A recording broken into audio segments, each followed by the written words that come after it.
যারা নামাজের ব্যাপারে যত্নহীন, অবহেলাকারী, বেপরোয়া থেকে তারা কারা? যারা নামাজের ব্যাপারে যত্নহীন, অবহেলাকারী, তারা কারা? রাসূল সাল্লাল্লাহু আলাইহি ওয়াসাল্লামকে জিজ্ঞেস করা হলো। তিনি বললেন, যারা সালাতের ওয়াক্ত চলে গেলে সালাত আদায় করে।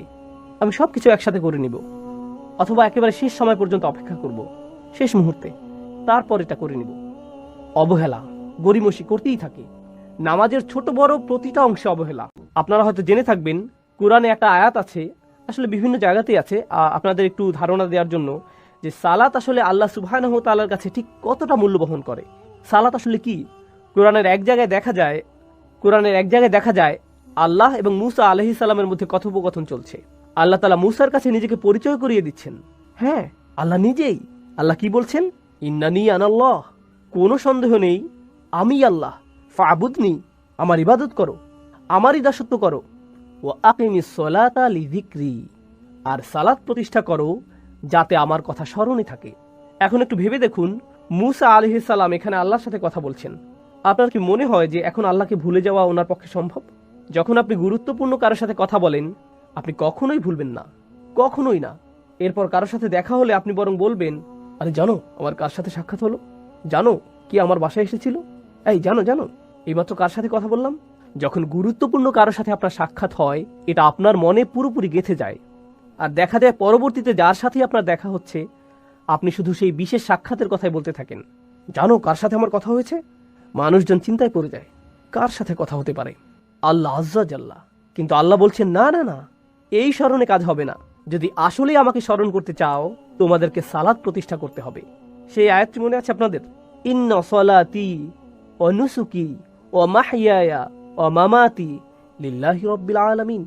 সাধারণ অনুবাদ করলে যার অর্থ দাঁড়ায়, সন্দেহ নেই আমার সালাত, আমার কুরবানি, আমার জীবন, আমার মরণ শুধুমাত্র বিশ্বজগতের পালনকর্তা আল্লাহর জন্য। জীবন মৃত্যু এগুলো অনেক বড় বিষয়, কিন্তু প্রথমে আসলো কি? সালাত। সালাত আল্লাহর জন্য। আমি ভাবছিলাম সালাত আসবে সবার শেষে। আমার জীবনই যখন আল্লাহর, সালাত তো জীবনেরই অংশ।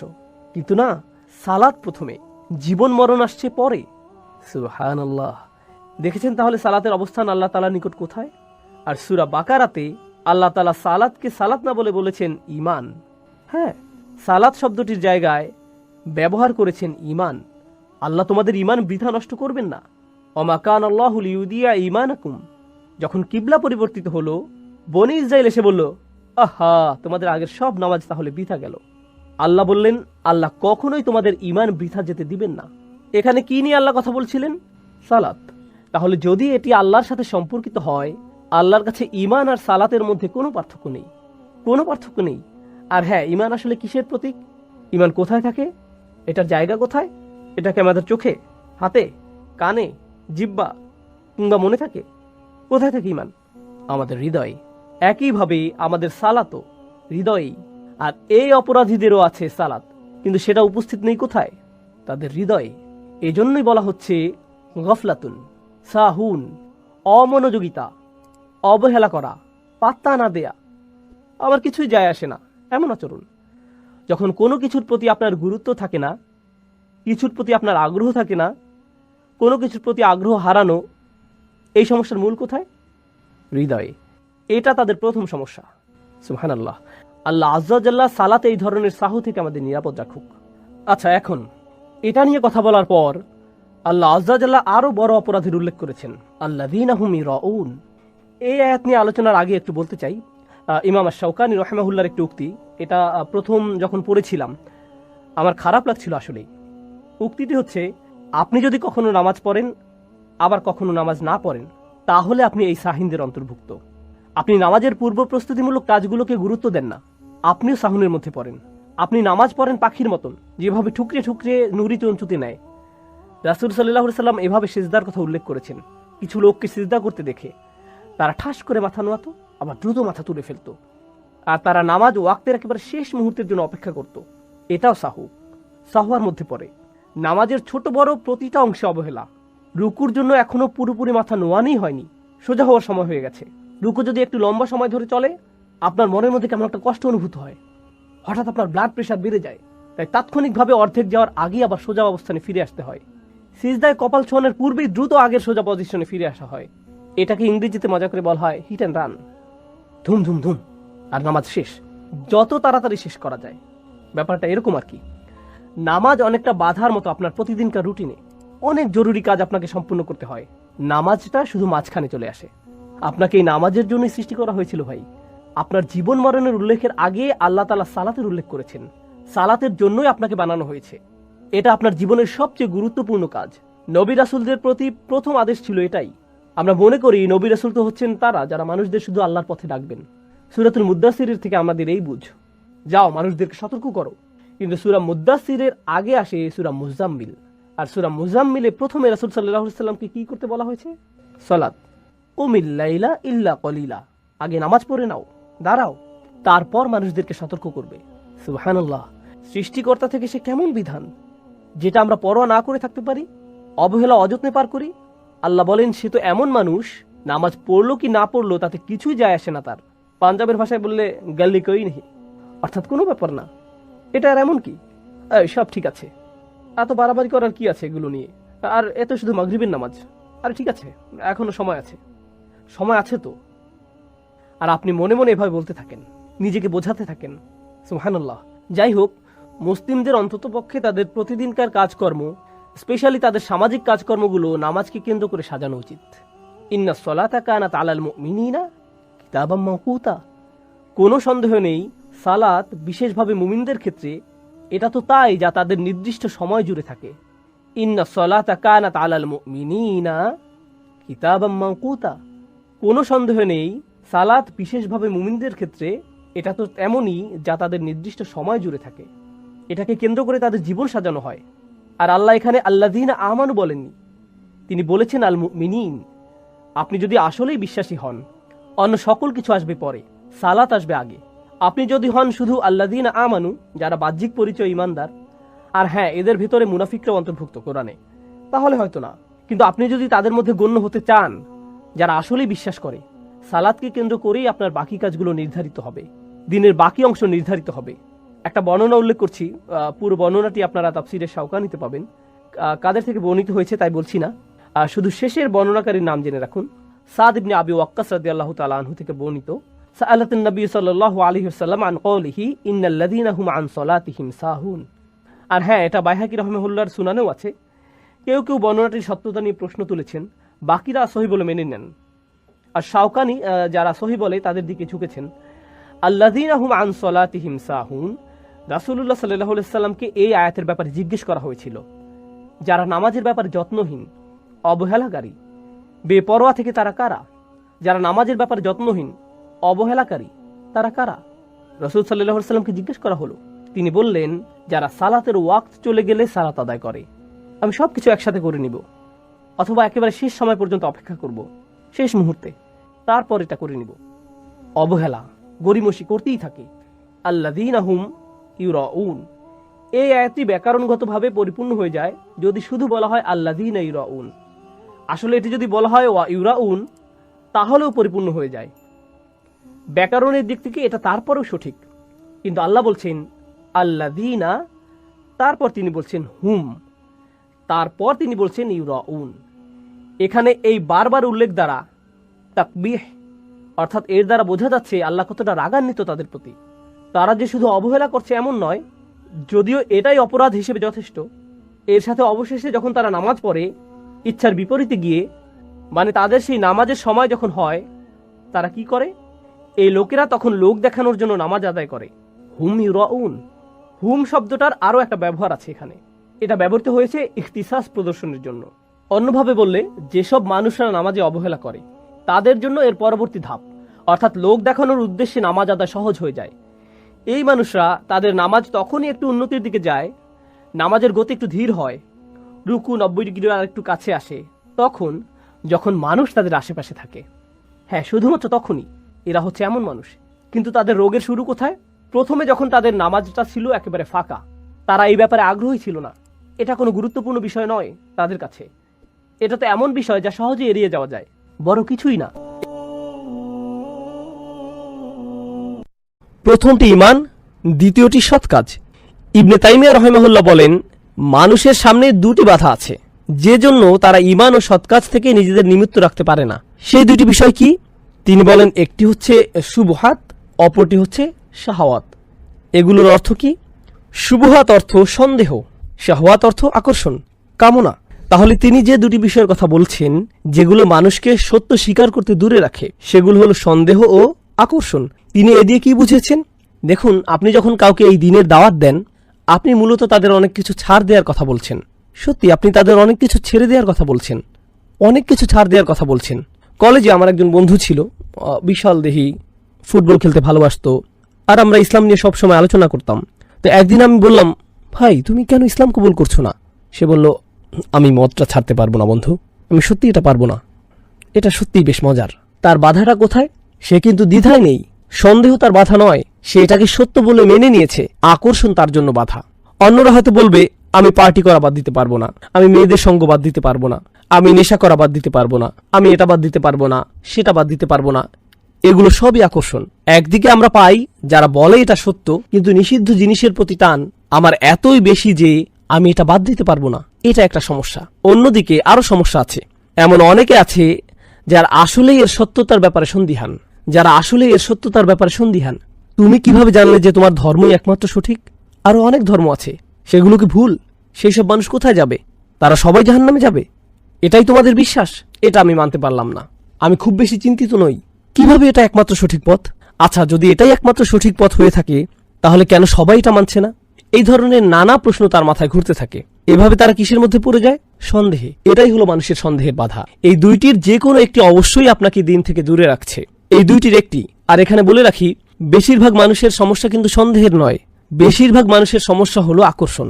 এরপর তারা যখন আকর্ষণে পড়ে যায়, তখন শয়তান তাদের কাছে এসে নতুন ভাইরাস ছড়িয়ে দেয়, সেটা হলো সন্দেহ। তাই যখন আপনি তাদের দিনের দাওয়াত দেন, তারা বলে আমি সন্দেহে আছি, কিন্তু আসল সমস্যা তাদের সন্দেহে না।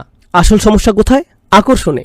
অন্যভাবে বললে, একটা হলো সাইকোলজিক্যাল সমস্যা, অপরটা হলো ইন্টেলেকচুয়াল সমস্যা। আপনি একে আত্মার সমস্যা বলতে পারেন, অন্তরের ব্যাধি। এটাই হলো আকর্ষণ। অন্যদিকে বুদ্ধিবৃত্তিক সমস্যা, মনের সমস্যা, এটা হচ্ছে সন্দেহ। বেশিরভাগ মানুষ বুদ্ধিবৃত্তিক সন্দেহের কারণ দেখায়, আসলে এটা সত্যি নয়, এটা আসলে বাইরের ঢাকনা, এটা খোলস। আসল সমস্যা হচ্ছে তাদের অন্তরে আকর্ষণ আছে, আর এই আকর্ষণ তারা ছাড়তে পারছে না। আর এটা তারা না ছাড়তে পেরে তারা সব ধরনের বুদ্ধিবৃত্তিক বাহানা দেয়। এমনকি আপনি যখন তাদের সব প্রশ্নের জবাব দেন, এতে সত্য উন্মোচিত হয়ে পড়ে, তারা না পেরে বলে, আমি পরিবর্তিত হতে চাই না, আমি এটা ছাড়তে চাই না। তারা এতটাই আটকে যায় যে তারা এখন এখান থেকে বের হতে পারে না। এখন কেন আমি এই মন্তব্যটিতে গুরুত্ব দিচ্ছি? দেখুন, সূরার শেষে আল্লাহ বলছেন, ইল্লাল্লাযীনা আমানু ওয়া আমিলুস সলিহাত। কিন্তু তিনি এখানে আরো দুটি বিষয়ের উল্লেখ করেছেন, ওয়াতাওয়াসাউ বিল হক ওয়াতাওয়াসাউ বিস সবর। ইবনে তাইমিয়া রাহিমাহুল্লাহ বলেন, ওয়াতাওয়াসাউ বিল হক, সত্য কোন জিনিসকে ধ্বংস করে? সন্দেহ। সত্যের সন্দেহের বিরুদ্ধে একটি অস্ত্র। তাহলে ওয়াতাওয়াসাউ বিল হক একটি বাধা দূর করে, তাহলে অন্য বাধাটি কি? শাহওয়াত, আকর্ষণ, কামনা। সেই আকর্ষণগুলির বিরুদ্ধে যুদ্ধ করার জন্য কেবল সত্য জানাই যথেষ্ট নয়, আর কি থাকতে হবে? সেগুলোর প্রতি ঝুঁকে না পড়ার সামর্থ্য, নিজেকে আটকানো, নিজেকে নিয়ন্ত্রণ করার ক্ষমতা। এটা কোথা থেকে আসবে? ওয়াতাওয়াসাউ বিস-সবর। দেখেছেন, এই দুইটি বাধা যেগুলো মানুষকে ঈমান ও সৎ কাজ থেকে দূরে রাখে, সেগুলো এখানে ওয়াতাওয়াসাউ বিল হক ওয়াতাওয়াসাউ বিস-সবর কত সুন্দরভাবে ফুটে উঠেছে। এই মন্তব্যটি আমাদের জন্য খুব বেশি গুরুত্বপূর্ণ মনে হয়েছে আমার কাছে। এখন আমরা আরো কিছু মন্তব্য পড়ব। আমি আমার নোট থেকে আপনাদের এটা বলবো, যাতে আমি কিছু মিস করে না ফেলে, ইনশাআল্লাহ তাআলা। প্রথম মন্তব্যটি কেবল এই আয়াতটি নিয়ে। দেখুন, এই দুইটি আয়াতে আল্লাহ সুবহানাহু ওয়া তাআলা খুবই কঠিন একটি বাস্তবতা তুলে ধরেছেন। এর মধ্যে একটি হলো, মানুষ তাদের নিজেদের সমস্যা নিয়ে নিজেদের আচ্ছন্ন করে রেখেছে। আল্লাহ বলেছেন মানুষ ক্ষতির মধ্যে আছে, তাই না?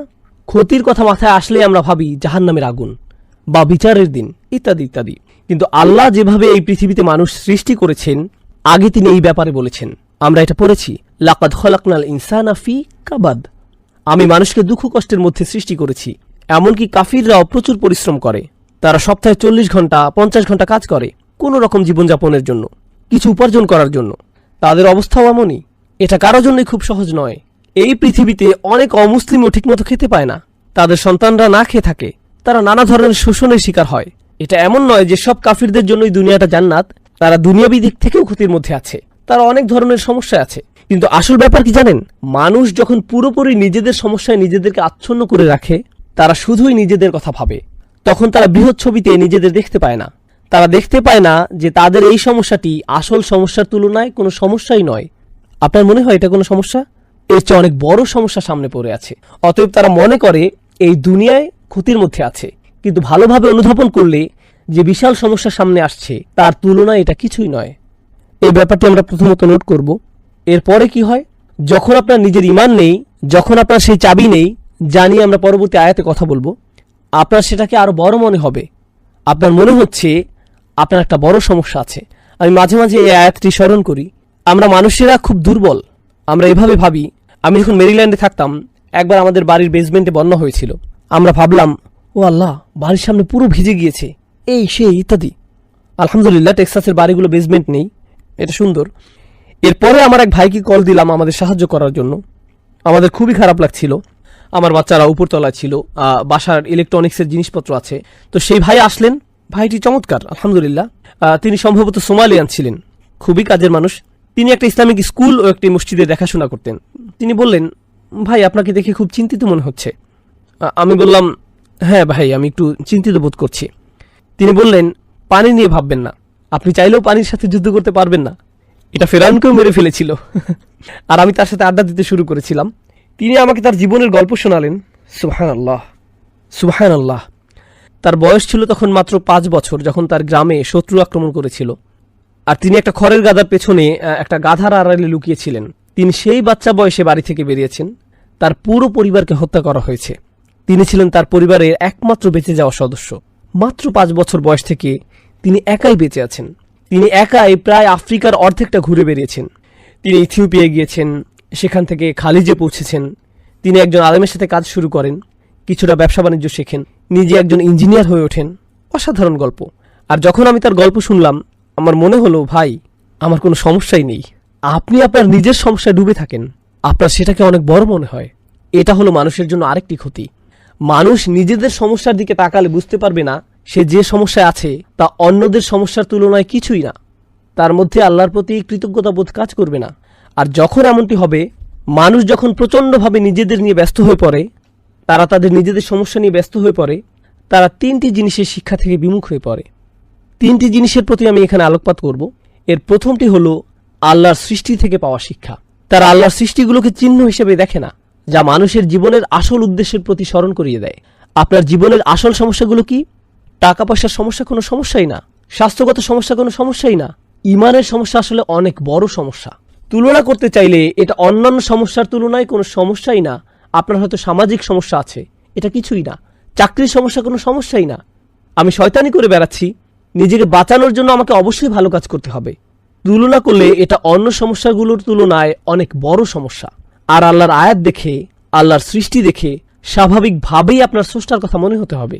আপনার মধ্যে কৃতজ্ঞতা বোধ জন্মাবে, আর আপনার জীবনের উদ্দেশ্যে স্মরণে আসবে। তারা এইসব সৃষ্টিকে একটা নিদর্শন হিসেবে দেখতে ব্যর্থ হয়। অন্যভাবে বললে তারা ইতিহাসের শিক্ষা নিতে জানে না। এটাই এই সূরায় বলা হয়েছে। যখন আল্লাহ বলেন ওয়াল আসর, আসর শব্দটি মনে করুন, এমন সময় যা ফুরিয়ে যায়। আপনি যদি শুধু ইতিহাসের দিকে তাকান, দেখতে পাবেন কত শত মানুষ ব্যর্থ হয়ে চলে গিয়েছে। তাদেরও সফল হওয়ার জন্য সময় ছিল, আর তারা তাদের সময়ের সদ্ব্যবহার করেনি। তারা ব্যর্থ হয়েছে, মারা গিয়েছে, আর তাদের সুযোগ শেষ হয়ে গিয়েছে। এরপর নতুন প্রজন্ম এসেছে নতুন সুযোগ নিয়ে, তারাও একইভাবে তাদের সময় হারিয়েছে, তারাও মারা গিয়েছে। আর এখন আমার সময় এসেছে, আমার সুযোগ আছে, আমি কোনোভাবেই এমন ভুল করব না যা আগের মানুষেরা করেছিল। তাই আল্লাহ বলছেন, আগের জাতি তাদেরকে দেয়া সুযোগ হারিয়েছে। আল্লাহ এখানে বিগত সব ঐতিহাসিক ঘটনাবলী কেবল একটি শব্দ ওয়াল আসর এটা দিয়ে তুলে ধরেছেন। সেটি হলো, যারা চূড়ান্ত ক্ষতির মধ্যে পড়েছে, তারা সবাই নিজেদের সময়ে সদ্ব্যবহার করতে ব্যর্থ হয়েছে। তারা দেরি করে ফেলেছে। মিন ক্বাবলি আন ইয়াতিয়া আযাবিন আলীম, কোনো আযাব আসার আগেই সময়ের সদ্ব্যবহার করে নাও। আর সবশেষে ওহীর নিদর্শনের ব্যাপারে বলবো, যখন আপনি নিজের সমস্যার ব্যাপারে বেশি চিন্তিত, আপনি কোরআনের দিকে তাকাতে ভুলে যান। আপনি ওহীর প্রতি আগ্রহ হারিয়ে ফেলেন। আপনি রাসূলুল্লাহ সাল্লাল্লাহু আলাইহি ওয়াসাল্লামের নির্দেশের কথা ভুলে যান।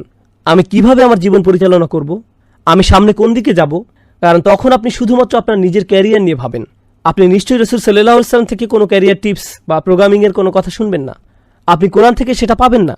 কিন্তু আপনি যদি জানতে চান আমি কোথায় আমার সম্পদ খরচ করব, আমি কিভাবে আমার বাচ্চাদের বড় করব, প্রতিবেশীদের সাথে আমার কেমন আচরণ করা উচিত, বাবা মায়ের প্রতি আমার কি কর্তব্য রয়েছে, আপনি যদি এভাবে ভাবা শুরু করেন আমি কি কি ভালো কাজ করতে পারি, তাহলেই আপনি কোরআনের দিকে ফিরবেন, তাহলেই আপনি নবী করিম সাল্লাল্লাহু আলাইহি ওয়াসাল্লামের দিকে ফিরবেন। সুতরাং এরকম নিজেদেরকে নিয়ে ব্যস্ত থাকা ব্যাপারটাই মানুষের জন্য একটা ক্ষতি।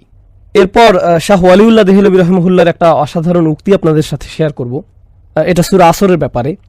এই আয়াতে আসর শব্দটির সাথে মানুষের ক্ষতির সম্পর্ক নিয়ে শাহ ওয়ালিউল্লাহ দেহলভী রহমহুল্লাহ কোরআনের কিছু আয়াতের জন্য একটা বিশেষ শব্দ ব্যবহার করেছেন। তিনি এটাকে বলেন আত-তাযকির বিআইয়ামিল্লাহ, আল্লাহর দিনগুলোর মাধ্যমে স্মরণ।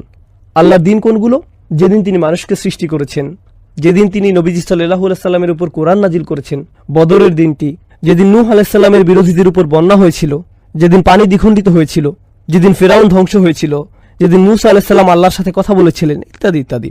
এগুলো হলো মানব ইতিহাসের অনন্য কিছু দিন, আর আল্লাহ এই দিনগুলোকে কোরআনে উল্লেখ করেছেন, তাই না? নিশ্চয়ই ভবিষ্যতে এমন আরো অসাধারণ কিছু হতে যাচ্ছে। বিচারের দিন, যেদিন বিশ্বাসীরা তাদের স্রষ্টাকে দেখতে পাবে। এগুলো হলো সময়ের মধ্যে কিছু গুরুত্বপূর্ণ সময়। আর ওয়াল আসর বলার মাধ্যমে এবং সেই সতর্কবাণী থেকে বাঁচার উপায় হলো আমরা যদি শুধু সেই দিনগুলো স্মরণ করি, আর সেগুলোই আমাদের নিজেদের বাঁচানোর জন্য যথেষ্ট হবে, সবকিছু ঠিক রাখার জন্য যথেষ্ট হবে। এটাই ছিল শাহ ওয়ালিউল্লাহ দেহলভী রহমহুল্লাহর মন্তব্য। আর সবশেষে হাবিবুদ্দিন ফারাহির একটা চমৎকার মন্তব্য পড়তে চাই। তিনি বলেন, এই সূরার অন্যতম একটা শিক্ষা হলো, মানুষ যখন কোথাও ঘুরতে যায়, আপনি হয়তো কোনো ঐতিহাসিক জায়গায় গেলেন, মানুষ চীনের মহাপ্রাচীর দেখতে যায়, অথবা রোমের কোনো প্রাচীন নিদর্শন দেখতে যায়, কিংবা আলজেরিয়ায় রোমান সাম্রাজ্যের সেই অসাধারণ দুর্গ ও জাহাজ দেখতে যায়। মানুষ এগুলো দেখতে যায়, সেখানে গিয়ে তারা হাসি মুখে এগুলোর সাথে ছবি তুলে। কিন্তু এইসব নিদর্শন আসলে কিসের চিহ্ন? এগুলো ধ্বংস হওয়া জাতির চিহ্ন। কোনো কবর হলো একজন মানুষের মৃত্যুর চিহ্ন, কিন্তু সেই স্মৃতিচিহ্নগুলো একটি জাতির মৃত্যুর চিহ্ন। চিন্তা করে দেখুন, এগুলো হলো একটি পুরো জাতির কবর। সুতরাং আপনি যখন এগুলো দেখতে যান, আপনার স্মরণ করা উচিত কিভাবে এই লোকগুলো তাদের সময়কে কাজে লাগায়নি, আর তাদের সময় চলে গিয়েছে। তারা নিজেদের যত বড় শক্তিশালী ভাবুক না কেন, সময় হলো এমন শত্রু যাকে আপনি হারাতে পারবেন না। আপনি পৃথিবীর সমস্ত অস্ত্র দিয়েও এটা হারাতে পারবেন না, একে কোনোভাবেই আপনি হারাতে পারবেন না, তাই না? আর বিশ্বের এই সকল পরাশক্তি যারা ভাবে কে আমাকে ঠেকাতে পারবে, এমনকি আল্লাহ বিচারের দিনে তাদের বলবেন, তোমরাই কি তারা নও যারা গর্ব করত? মা লাকুম মিন জাওআন আলাম তাকুনু আকসামতুম মিনকুম, তোমরাই তো তারা যারা আগে প্রায়ই বলতে যে তোমাদের কোনো ধ্বংস আসবে না, আমরাই হব নাম্বার ওয়ান, কেউ আমাদের হারাতে পারবে না। আসলে সময় তোমাদের হারিয়ে দিয়েছে। তিনি বলেন, প্রাচীন নিদর্শন দেখতে গেলেও সূরা আসরের কথা স্মরণ হওয়া উচিত। অতএব কেউ যদি কোনো ঐতিহাসিক জায়গায় ভ্রমণে যায়, তাহলে সে যেন বলে ওয়াল আসর ইন্নাল ইনসানা লাফি খুসর। বুঝতে পারছেন? সুবহানাল্লাহ। এটা ছিল এই ব্যাপারে সর্বশেষ মন্তব্য। এখন আমরা ক্ষতি নিয়ে কিছু ব্যাপারে জানবো। আসলে বেশিরভাগই ইতিমধ্যে আলোচনা করা হয়েছে, কিন্তু এই পৃথিবীতে মানুষের দুর্ভোগ নিয়ে আমি একটু আলোচনা করতে চাই। আমরা ক্ষুধার্তদের কষ্ট, শোষিতদের দুর্ভোগ, দিন মজুররা কতটা কষ্ট করে তা নিয়ে আলোচনা করছি। আমরা মানুষেরা অন্য প্রাণীদের তুলনায় বেশি কষ্ট করি। চিন্তা করে দেখুন, শারীরিক কষ্টের বাইরেও আমাদের মানসিক কষ্ট আছে। কোনো সিংহ তার নাতি নাতনি নিয়ে ভাবে না, তার সেই বোধ নেই, সে এটা নিয়ে ভাবে না। পাখিরা তাদের অন্যান্য আত্মীয় স্বজন নিয়ে ভাবে না, তারা তাদের বাচ্চাদের নিয়ে কিছুদিন ভাবে, এরপর তারা তাদের মতো চলে। শুনে মনে হচ্ছে যে এটা আধুনিক সোসাইটির মতোই, তাই না? সাধারণভাবে যখন আপনার বাচ্চা কষ্ট পায়, আপনিও কষ্ট পান, তাই না? হয়তো আপনার বাচ্চার চেয়েও বেশি। এমনকি মানসিক কষ্ট মাঝে মাঝে শারীরিক কষ্টের চেয়েও বেশি হয়। আপনি হয়তো ভাবছেন, আর এগুলো হলো গরিব দুঃখীদের কষ্ট, ধনীদের ব্যাপারটি কেমন? তারা কি সুখী জীবন কাটায়? আসলে মোটেই তা নয়। বিশ্বের ধনী দেশগুলোতে আত্মহত্যার হার সবচেয়ে বেশি, এমনকি আমেরিকাতেও। দেশের সবচেয়ে ধনী অঞ্চলগুলোতে আত্মহত্যার হার বেশি। যে দরিদ্র কৃষক হয়তো দিনে 2 বেলা ঠিকমতো খেতে পায় না, রাতে শান্তির ঘুম দেয়, কিন্তু যার কোটি কোটি টাকা আছে, তার হয়তো 6টা বেডরুম আছে, যেখান থেকে সে বাছাই করবে কোথায় সে ঘুমাবে, সে রাতে ঘুমাতে পারে না, তার অ্যান্টি ডিপ্রেশনের ওষুধ খেতে হয়, সে মানসিকভাবে মরে যাচ্ছে। অতএব সবাই কোনো না কোনো ক্ষতির মধ্যে আছে, সবাই কোনো না কোনো সমস্যা আছে, প্রত্যেকেরই আছে। আর আল্লাহ আজ্জা ওয়া জাল্লা এই সূরায় কেবলমাত্র চূড়ান্ত ক্ষতির থেকে বাঁচার ভরসা দেননি, যা হলো আখিরাত। আখিরাত হলো চূড়ান্ত ক্ষতি, জাহান্নামের আগুন। আল্লাহর সামনে দাঁড়িয়ে আপনার নিজের কাজের বর্ণনা দেয়া, সেটাই হলো চূড়ান্ত ক্ষতি। বরং তিনি এই দুনিয়ায় কিভাবে ক্ষতি থেকে বাঁচা যায় সেটাও বলে দিয়েছেন।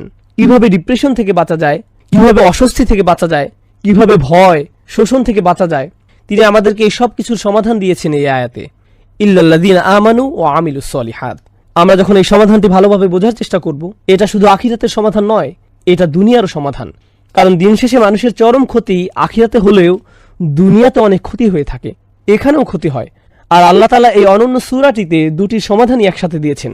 আল্লাহ তাআলা বলেন, ইয়া আইয়ুহাল ইনসান ইন্নাকা কাদিহুন ইলা রাব্বিকা কাদহান ফামুলাকিহ। অসাধারণ আয়াত। ওহে ভুলমনা মানুষ, তুমি ধীরে ধীরে এগিয়ে যাচ্ছ, তুমি ক্রমশই এগিয়ে যাচ্ছ। তুমি এটা পছন্দ করো বা না করো, তুমি ক্রমশই আল্লাহর দিকে এগিয়ে যাচ্ছ, আর তুমি অবশ্যই তার সাথে সাক্ষাৎ করবে। তুমি যাই ভাবো না কেন, তুমি এর কোনো প্রস্তুতি নিয়েছো বা নাওনি, তুমি গুরুত্ব দাও বা না দাও, তুমি এটা শুনতে চাও কিংবা না চাও, প্রতি মুহূর্তে তুমি তার সাথে দেখা করার দিকে এক ধাপ করে এগিয়ে যাচ্ছ। প্রতিটি দিন পার হচ্ছে আর তুমি তার সাথে দেখা করার জন্য একটু একটু করে এগিয়ে যাচ্ছ। তুমি পাপের মধ্যে তোমার জীবন কাটাতে পারো, পার্টি করে তোমার সময় কাটাতে পারো, যেন কোনো আগামীকাল নেই। আসলে আগামীকাল বলে কিছু আছে এবং সেটা আসছে, আর তখন তুমি তার সাথে দেখা করবে। অতএব এটাই হলো সেই অসাধারণ শিক্ষা যা এই সূরায় অন্তর্নিহিত আছে। এখন আমি আপনাদের এই দুইটিকে একত্রিত করে বলবো। একটি হলো দুনিয়ার ক্ষতি, অপরটি হলো আখিরাতের ক্ষতি। এই দুনিয়া হয়তো কেউ বলবে, ভাই আমার যদি একটা ভালো চাকরি থাকতো, আমার যদি গাড়ি থাকতো, আমি যদি এই মেয়েটিকে বিয়ে করতে পারতাম, আমার যদি এটা থাকতো, আমার যদি সেটা থাকতো, আমার যদি এই সমস্যা না থাকতো, আমার যদি সেই সমস্যা না থাকতো। আর আখিরাতে কি হবে? ইয়া লাইতানি কুনতু তুরাবা, হায় আমি যদি ময়লা হতাম। আপনি কি অবস্থাটা বুঝতে পারছেন? সুবহানাল্লাহ। আপনি কি মনে করেন এই দুনিয়ার সমস্যাগুলো অনেক বড়? বিশাল বড় সমস্যা আসছে। সুবহানাল্লাহ। আপনি যদি মানুষের এই ক্ষতি অনুধাবন করতে পারেন, তাহলে আপনি ইন্নাল ইনসানা লাফি খুসর এটা অনুধাবন করতে পারবেন। এখন আমরা এই সূরার শেষ আয়াতটি পড়ব ইনশাআল্লাহ তাআলা। মনে রাখবেন এই সব কিছু আসলে একটি বাক্য। এই পুরো সূরাটি আল আসর ইন্নাল ইনসানা লাফি খুসর ইল্লাল্লাযীনা আমানু ওয়া আমিলুস সালিহাত ওয়া তাওয়াসাউ বিল হক ওয়া তাওয়াসাউ বিস সবর। ভাষাগতভাবে এটি আসলে একটি বিবরণ, একটি আলোচনা, এগুলো বিচ্ছিন্ন নয়। আমরা এতক্ষণ যে ব্যতিক্রমী গুণগুলো নিয়ে আলোচনা করেছি, এমন মানুষ সবসময় সংখ্যায় কম হয়, আর এই ব্যতিক্রমী গুণগুলো যাদের মধ্যে থাকে না, এরা সবসময় সংখ্যায় বেশি থাকে। অন্যভাবে বললে, যারা ক্ষতির মধ্যে আছে এরাই সংখ্যায় বেশি, আর যারা সফল মানুষ তাদের সংখ্যা কম। সমাজের আরেকটা ব্যাপার আমাদের জানা প্রয়োজন। আসলে এভাবেই পৃথিবী চলে।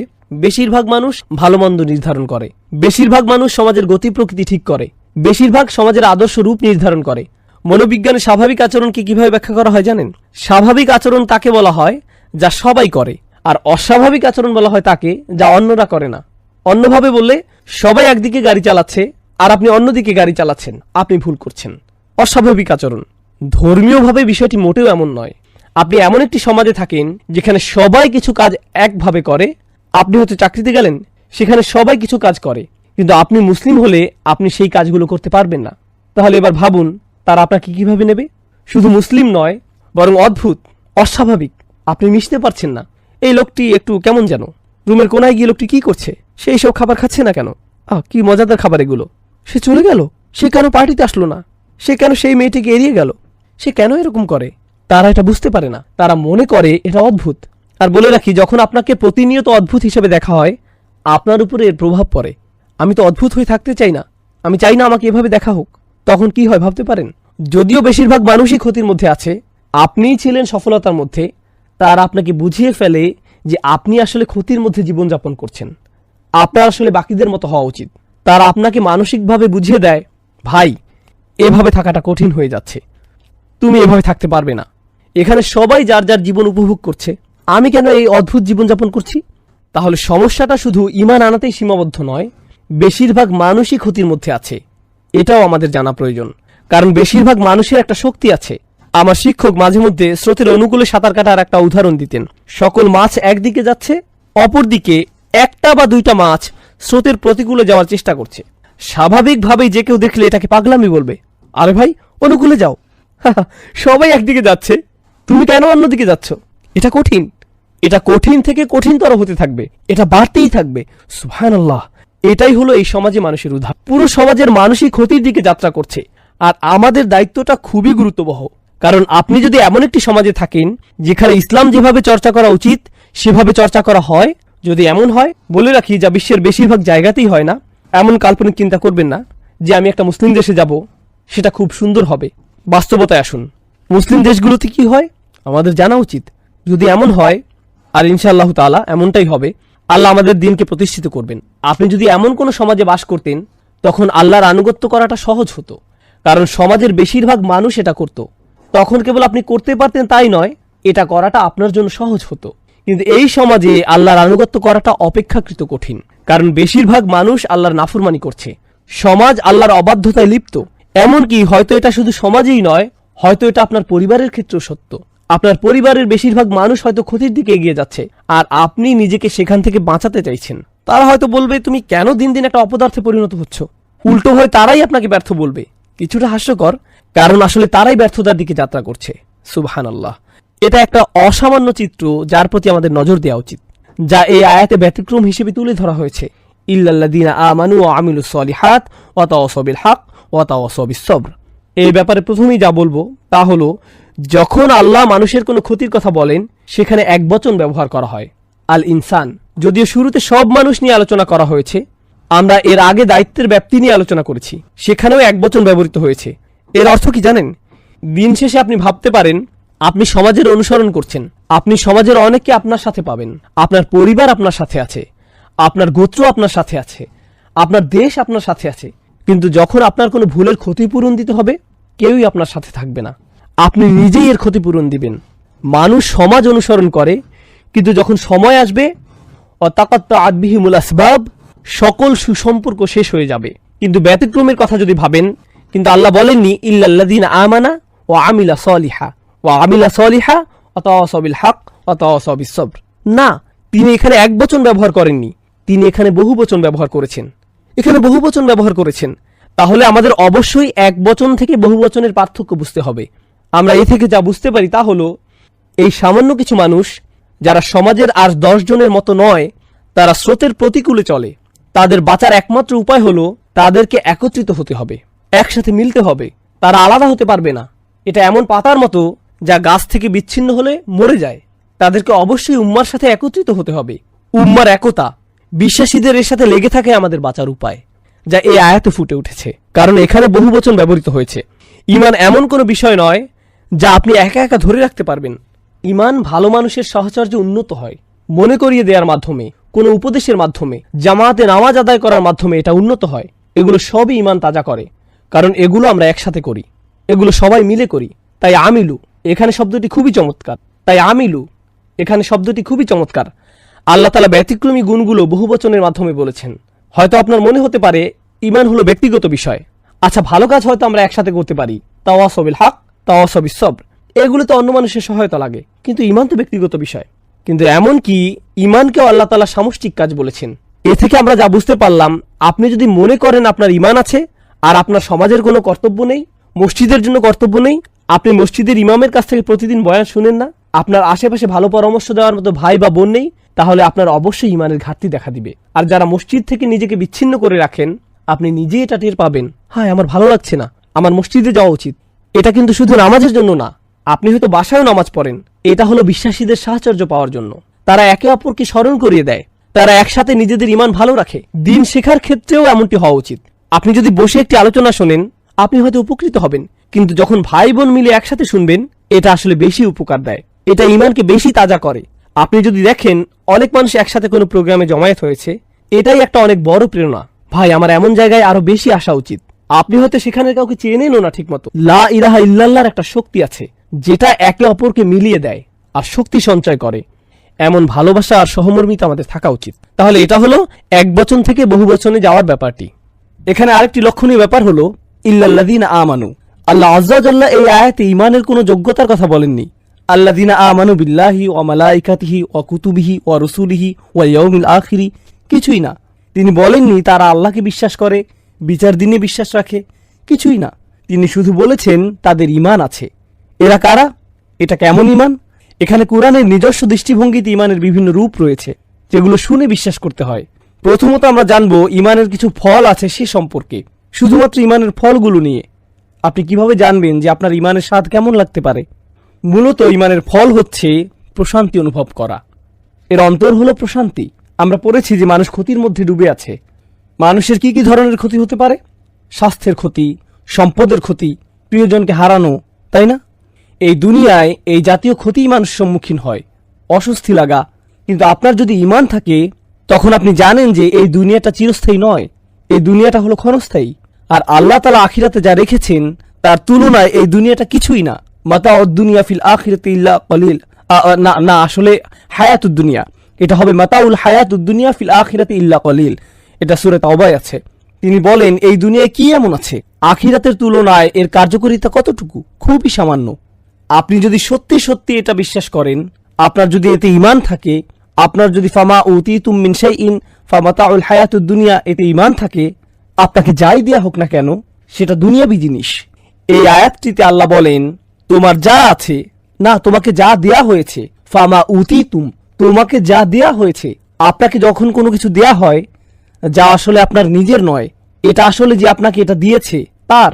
সুতরাং যখন এটা আপনার কাছ থেকে নিয়ে নেওয়া হয়, আপনি বলেন আসলে এটা তো আমার শুরু থেকেই ছিল না, কারণ তিনি আমাকে এটা দিয়েছিলেন, তার এটা নিয়ে নেওয়ার অধিকার আছে। যখন এটা আপনার নিজের আর সেটা হারিয়ে ফেলেন, আপনি বলেন ভাই আমি বিশ্বাস করতে পারছি না যে আমি আমার টাকা হারিয়ে ফেলেছি, আমার বাড়ি, আমার গাড়ি, আমার বাচ্চা, আমার স্ত্রী।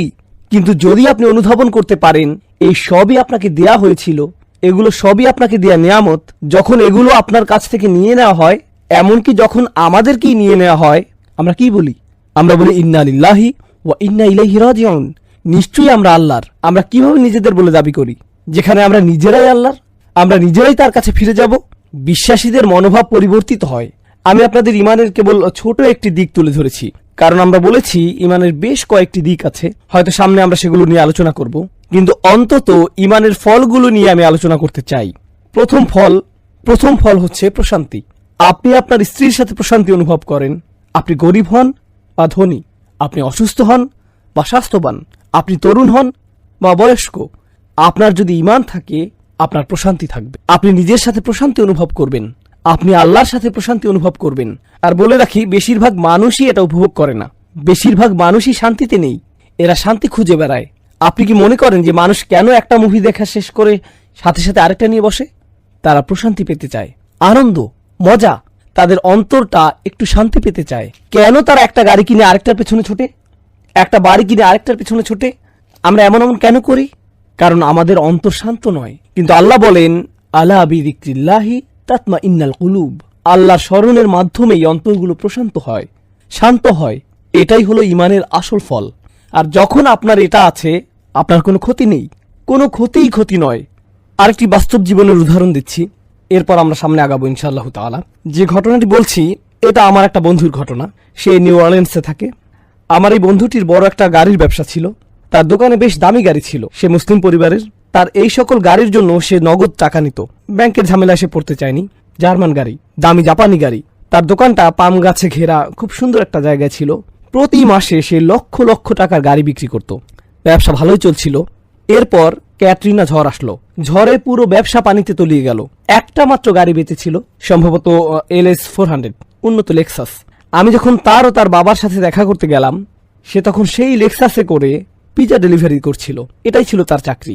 এখন আপনি ভাবুন সে কোথায় থেকে কোথায় গেল, কেমন ধরনের জীবনযাপন, কেমন ধরনের আর্থিক লেনদেন থেকে কেমন ধরনের জীবনে সে প্রবেশ করলো, যেখানে সে পিজা ডেলিভারি করে, একটা পিজা রেস্টুরেন্টে কাজ করে, কিন্তু তার মুখে বড় একটা হাসি ছিল। আমি তার দিকে তাকালাম। ভাই, মানুষ এই ধরনের ব্যবসায়িক ক্ষতির মুখে পড়লে মানুষের ঠিকমতো খাওয়া দাওয়া হয় না, তারা আত্মহত্যা করে, তারা মাটিতে লুটিয়ে পড়ে, তারা এটা একেবারেই নিতে পারে না, তারা এটা নিতেই পারে না। কিন্তু এটা কিসের হাসি? সে বলল, যখন ব্যবসা ভালো চলছিল আমাদের মসজিদে যাওয়ার সময়টুকু ছিল না, আমি আমার বউকে ঠিকমতো দেখতাম না, বাচ্চাদের সাথে দেখা হতো না। এখন সুবহানাল্লাহ, আমরা প্রতি ওয়াক্তের নামাজ মসজিদে পড়ি, থাকার জন্য মাথার উপর ছাদ আছে, প্লেটে খাবার আছে, আমরা কেন অখুশি হব? আমাদের কৃতজ্ঞ হওয়া উচিত। সুবহানাল্লাহ, ঈমান থাকলে এটা কোনো ক্ষতিই না, এই ধরনের ক্ষতিও কোনো ক্ষতি না। কিন্তু আপনার যদি ঈমান না থাকে তাহলে এটা একটা ক্ষতি। এরপর আপনি পড়ে যাবেন, আপনি বাঁচতে চাইবেন না। মানুষ আত্মহত্যা করতে চায় কারণ সে এই মেয়েকে বিয়ে করতে চায়, কিন্তু সে তো অন্য একজনকে বিয়ে করেছে। এরপর সে ব্রিজ থেকে লাফ দেয়। সত্যিকারের ঘটনা, 90-এর দশকে নিউ ইয়র্কে ঘটেছিল। একজন এক মেয়েকে বিয়ে করতে চেয়েছিল, সে অন্য একজনকে বিয়ে করে, ফলে সে ব্রুকলিন ব্রিজ থেকে লাফ দিয়ে আত্মহত্যা করে, নিজেকে শেষ করে দেয়। খুবই দুঃখজনক ঘটনা। কখন এমনটি ঘটে? যখন আপনি আল্লাহ ছাড়া অন্য কিছুকে প্রাধান্য দেন। আর আল্লাহকে প্রাধান্য দিলে আপনার অন্তরে প্রশান্তি আসবে। আর এটা ততক্ষণ আসবে না যতক্ষণ আপনার ঈমান নেই। এটা ক্ষতি থেকে বাঁচিয়ে দিবে। ইল্লাল্লাযীনা আমানু, এটাই প্রথম বিষয়। এরপর আল্লাহ বলেন ওয়া আমিলুস সলিহাত। আমি যেভাবে আমার নোটটি সাজিয়েছি, আমি প্রথমে কঠিন শব্দগুলো নিয়ে বলবো আর সাথে কিছু মন্তব্য যোগ করব, এরপর পুরো আয়াতে প্রকাশ করব এবং শিক্ষাগুলো নিয়ে আলোচনা করব। তবে শুরুতে আমরা এর শব্দগুলো নিয়ে আলোচনা করি। ওয়া আমিলু, আমল শব্দটি আরবিতে ফেইলের সমার্থক। একটি হলো আমল, অপরটি হলো ফেল। আমল হলো সচেতনভাবে করা কোনো কাজ, কিন্তু ফেল অসচেতনভাবে করা কোনো কাজ। উদাহরণস্বরূপ, আমি এখন শ্বাস নিচ্ছি, এটা আমল নয়, ফেল। আমি হাঁটছি, এটা ফেল হতে পারে, কারণ আমি প্রতি কদমে এটা নিয়ে ভাবছি না। আপনি হাঁটতে গেলে বলেন না, হে সামনে আগাই, আপনি এটা করেন না। এটা বলতে গেলে অসচেতন ভাবেই করা কাজ। যখন আপনি চোখ খোলেন সেটা কোনো আমল নয়, সেটা ফেল। কিন্তু যখন আপনি কারোর সাথে কথা বলেন, যখন আপনি কাজে যান, যখন আপনি গাড়ি চালান, যখন আপনি প্রয়োজনীয় জিনিসপত্র কেনেন, এগুলো সবই আমল। কারণ এগুলো সবই সজ্ঞানে সচেতনভাবে করা কাজ। আপনি এটা নিয়ে ভেবেছেন, তারপর করেছেন। সুতরাং এখানে আল্লাহ আজ্জা ওয়া জাল্লা আমাদের বুঝিয়েছেন আমাদের প্রত্যেকটি কাজের জন্য জবাব দিতে হবে যা আমরা সচেতনভাবে করি, কারণ এগুলোই হলো আমাদের আচরণ। বলে রাখি, আমাদের দিনে সবার প্রতি অনুগ্রহ করা হয়েছে। এমন অনেক মানুষ আছেন যাদের নিজেদের সচেতনতার উপর কোনো নিয়ন্ত্রণ নেই, তারা নিজেদের বিবেচনা বোধ হারিয়ে ফেলেন, তাদের বিভিন্ন মানসিক সমস্যা থাকে। আমাদের দিনে তারা হলেন গায়রে মুকাল্লাফ, তাদেরকে তাদের আচরণের জন্য জবাব দিতে হবে না। কিন্তু আমল শব্দ দিয়ে সচেতনভাবে করা কাজ বোঝায়। আর এরপর এসেছে আমিলুস সলিহাত। সলিহাত শব্দটি মূলত একটি বিশেষণ। এটি সালাহা শব্দ থেকে এসেছে, যেটার অর্থ হলো মিলিয়ে দেয়া বা সংশোধন করা। এটা খুবই শক্তিশালী একটা শব্দ। এইটা দিয়ে দুইটা জিনিস বোঝায়। এখন আমার ভয় হচ্ছে সম্ভবত আমরা আজকে সূরা আসর শেষ করতে পারবো না, এরপরে আরো একটা সেশন লাগবে ইনশাআল্লাহ তাআলা, আরেকটি সেশন লাগবে। যাই হোক, আর সলিহাত শব্দটি মূলত একটি বিশেষণ। আল্লাহ বলেন তারা ভালো করে। সহজ অনুবাদ করলে ভালো।